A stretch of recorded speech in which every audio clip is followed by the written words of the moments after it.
तो भाई लोग कैसे हैं सारे के सारे। फिर आ गया तू बकचोदी करने। देखो यार, हमारे भारत देश में सनातन धर्म को आगे बढ़ाने के लिए कई महापुरुषों ने अपना बड़ा योगदान दिया, जैसे रामदेव बाबा, जिन्होंने अपने योग और अपने आयुर्वेद के ज्ञान से कई तरह की बीमारियों से लोगों को निदान दिलवाया है। और जैसे सतगुरु बाबा, जिन्होंने अपनी इस धरती की मिट्टी को बचाने के लिए कई तरह के प्रयास किए हैं, जैसे जलवायु परिवर्तन। उनका एक सेव सोइल करके एक प्रोजेक्ट भी है, जिसमें वो देश विदेश में घूमकर अपनी मिट्टी को बचाने के लिए कई तरह के प्रयास कर रहे हैं। और कई ऐसे और भी गुरु हैं, जैसे गुरु प्रेमानंद, जिनके विचारों से मैं काफी प्रेरित हुआ हूँ। पर इसी के अपोजिट देखा जाए तो कुछ ऐसे बाबा भी हुए हैं जिन्होंने देश को धर्म की आड़ में सिर्फ दुख ही दिए हैं, जो आज अपने ही कर्मों के फल को अपनी बड़ी बड़ी कोठियों से लेकर अब कोठरियों में बिता रहे हैं। मेरा अवसर सौभाग्य रहा है कि जीवन में जब कोई नहीं जानता था, उस समय से बापू के आशीर्वाद मुझे मिलते रहे। क्या बात है सर, क्या बात है सर, क्या। ऐसे ही आज के जमाने में कुछ ऐसे बाबा भी हैं जो अपना धंधा चलाने के लिए सोशल मीडिया पर तख्ती लगाकर बैठे हैं। तब चाहे अपने विचारों से लोगों को मैनिपुलेट करना हो या पैसे ऐंठना हो, ये लोग ये काम बराबर करते हैं। खैर, एक बाबा है, नाम तो नहीं लूंगा यार, पर तुम सिर्फ बाबा का IQ लेवल देखो, तुम्हें साइंस से भैया भरोसा ही उड़ जाएगा।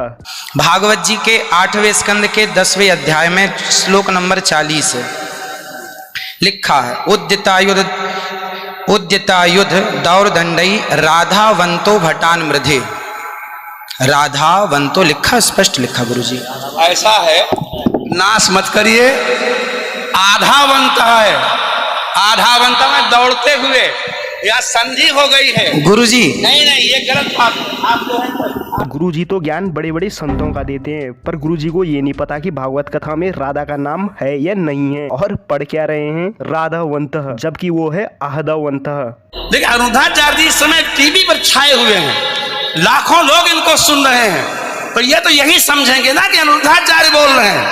ये लो, गुरुजी हजारों लोगों के बीच में इतना बेइज्जत होंगे ये तो पता ही नहीं था यार। गजब बेइज्जती है। भागवत के 8वें स्कंद के 10वें अध्याय में 40वां श्लोक, तो वो मैं आपको बताता हूँ।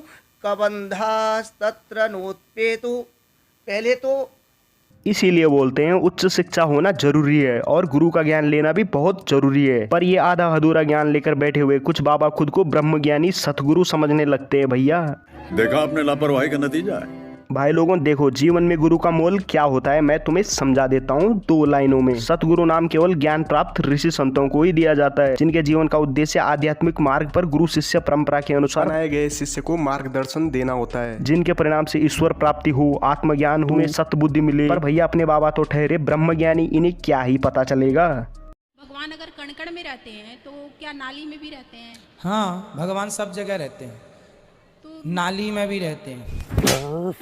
बाबा जी अपनी कथा में कहते हैं कि पैसों के पीछे मत भागो, मोह माया से दूर रहो, वैराग्य की ओर ध्यान दो और धन की लालसा मत रखो। खुद बाबा जी अपनी एक कथा का लाखों चार्ज करते हैं। खुद बाबा जी एक चार्टर प्लेन में बैठकर पूरा हिंदुस्तान घूमते हैं, और तो और खुद बाबा जी 1 करोड़ की गाड़ी में बैठकर खुद गेड़ियां मारते हैं। युग में आदमी सिर्फ पैसे के पीछे भाग रहा, ना भक्ति से मतलब, ना ज्ञान से मतलब, ना वैराग्य से मतलब। उसे लगता पैसा पैसा पैसा। अबे इतने अमीर, साला ये तो राम रहीम के भी गुरु निकले भैया। बस हम बुरी सोच कभी नहीं रखते और बुरा काम कभी नहीं करते। गुरु जी का IQ लेवल इतना तेज है ना भाई, इन्होंने खुद साइंस को ही भाई पीछे रखा हुआ है। तो दूर की बात भैया, ये तो साइंटिस्ट को भी नहीं छोड़ते। मैं कुछ सवाल दाग दूंगा साइंस को, साइंस चुप हो जाएगा। आप बच्चे हैं, अभी वो बड़े सवाल मैं आपसे नहीं करूंगा, पर बहुत सारे सवाल मेरे पास हैं जो साइंस के पास नहीं है। कोई विज्ञान को जानने वाला यदि मेरे से आए और बात करे, मैं संतुष्ट कर सकता हूं उस व्यक्ति को, पर वो मुझे संतुष्ट नहीं कर सकता, क्योंकि मेरे पास ऐसे सवाल हैं कि जो साइंस के पास नहीं। ये लो, अभी तो गुरुजी कह रहे थे कि बड़े से बड़े साइंटिस्ट को पकड़ कर लाओ, ये उन्हें भी फेल कर देंगे। खुद तो गुरुजी की हवा एक बच्चे के प्रश्न से ही निकल गई। महाराज जी, मेरा प्रश्न ये है कि सूर्य उदय पहले कहाँ उगता है?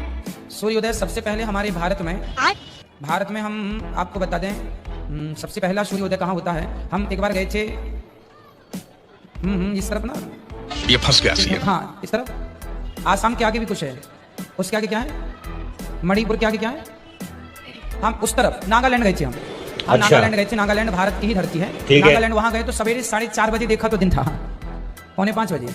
तो सबसे पहले भारत में इस क्षेत्र में नागालैंड इत्यादि, मिजोरम इत्यादि में पूर्वी क्षेत्र है ना वो, इसलिए उस तरफ सबसे पहला सूर्योदय होता है। अरे गुरुजी, सूर्योदय पूर्व से निकले या पश्चिम से, पर जो तुम्हारी इस वक्त हवा निकल रही है ना वो देखने लायक है। ये भैया 8वीं कक्षा का सवाल है, कोई भी बता देगा। पर भैया बाबा तो ठहरे आत्मज्ञानी, वो जरा अटक अटक के जवाब देते हैं, जबकि इन्हें जवाब का भी पता नहीं कि भैया सूर्योदय होता कहाँ से है। ये तो भैया ज्ञानी नहीं बल्कि पाखंडी बाबा लग रहे हैं, जबकि इन्हें यही पता नहीं कि सूर्योदय किस जगह से होता है। लगता है बाबा जी ने ज्योग्राफी नहीं पढ़ी शायद, क्योंकि बाबा जी तो ठहरे साइंस के एक्सपर्ट। शायद ज्योग्राफी के पीरियड्स में बाबा जी सो गए थे यार मेरी तरह, इसीलिए तो बाबा जी इतने एक्सपर्ट हैं साइंस में। आज जो कथा श्रोता है उनको ऐसे चेहरों की जरूरत है। बड़े बड़े बाल बढ़ा लो और बढ़िया क्लीन शेव कर लो और अच्छे स्वर में गाना गा लो। हर दिल जो प्यार करेगा वो गाना गाएगा, दीवाना सैकड़ों में पहचाना जाएगा। बस यार आज के टॉपिक को यही समाप्त करते हैं। और ये वीडियो मजाक है तो मजाक में लेना यार, ज्यादा सीरियस मत लेना। मैं किसी को हेट नहीं करता हूँ, सब यार अपने लिए सही है। और हाँ, अगर आपको इस वीडियो का दूसरा पार्ट चाहिए तो भैया कमेंट करो यार, हम दूसरा पार्ट जरूर लेके आएंगे। गाइस अगर आपको वीडियो पसंद आती है तो यार वीडियो को एक लाइक कर देना और उसमें एक अच्छा सा कमेंट भी कर देना, और ज्यादा पसंद आती है तो शेयर भी कर देना। और अगर नया हो मेरी वीडियो पहले बार देख रहे हो तो चैनल को सब्सक्राइब जरूर कर देना, बगल में घंटी है उसे भी दबा देना। तो चलो मिलते हैं अगली वीडियो में एक नए टॉपिक के साथ, तब तक के लिए बाय बाय। ऑस्ट्रेलिया है ना देश, इसका अर्थ कैसे आया, उसका मूल पता है कैसे आया? अस्त्रालया, महाभारत में अस्त्रालया ऑस्ट्रेलिया बना।